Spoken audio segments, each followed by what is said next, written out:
它这个是一个性联遗传的失张症跟巴金森氏症。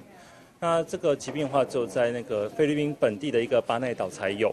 那这个巴奈岛的话呢，它这边居民的话，大概每10万个也只有5个才有。那是一个全世界非常少见的一个疾病，就算全菲律宾大概10万人只有0.5个人有而已。那会造成什么样的生活不便？它会造成病人很严重的，就是说他没办法自理生活。除此之外呢，他就是会有类似像巴金森氏症的症状。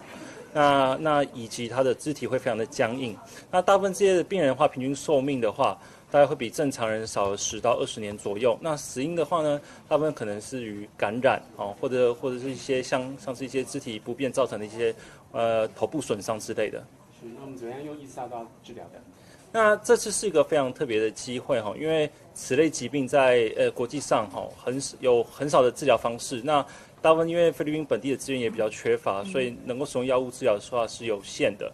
那所以我们这次特别是我们黄总裁特别飞到菲律宾，然后使用我们这个新进的伊萨刀替患者做治疗，这样那在治疗当天就会可以获得很立即的成效，而且也可以改善之后后续的生活的一些障碍，这样。那可不可以介绍一下伊萨刀是什么样的治疗？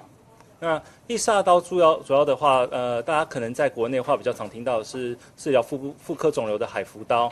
那它主要是用超音波聚焦，然后我们这个部分的话是聚焦于头部，那做于一些我们神经传导的一些的烧灼，然后把这些神经传导的路径烧灼掉之后呢，可以进而改善病人的症状。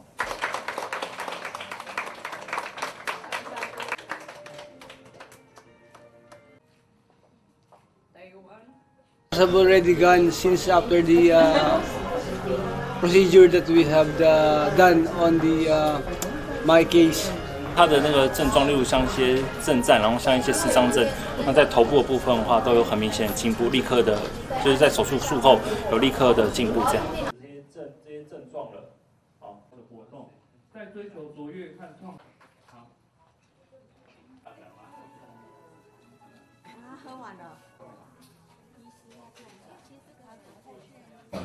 那所以我说，我们未来希望说有一个继续广结大众的这个爱心。